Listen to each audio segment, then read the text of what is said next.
Around 52 AD, Thomas the Apostle reached the shores of Kerala. But arriving was just the beginning. Kerala, at that time, was not a small village. It was a busy coastal region connected to the world. Ships came in from Rome, Arabia, and Persia. Spices went out, gold came in, and along with that, ideas, beliefs, and cultures. Religion was already strong here. Local traditions, temple practices, and even Jewish communities were present. Now here's the interesting part. The Christianity Thomas brought did not look like what we see today. There were no denominations. He spoke about Jesus, about love, forgiveness, and a new way of life. History and tradition says Thomas established 7.5 churches in Kerala. And the people who followed this new faith did not become foreigners. They didn't change their language. They didn't change their culture. It is believed that he first established one of these communities at Kodungallur.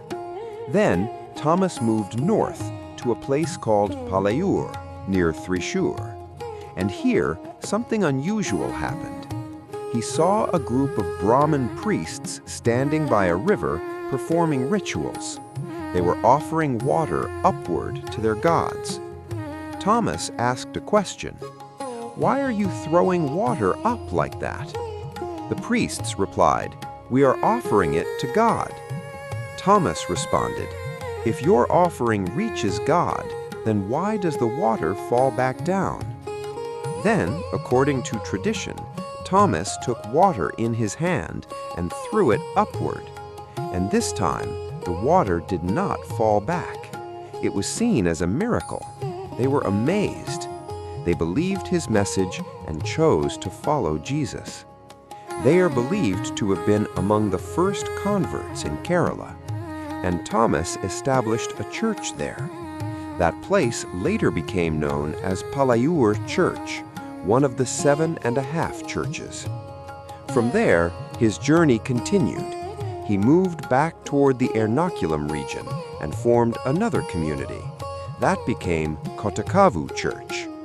Then he moved along the coast toward Alappuzha, where Kokkamangalam Church was established.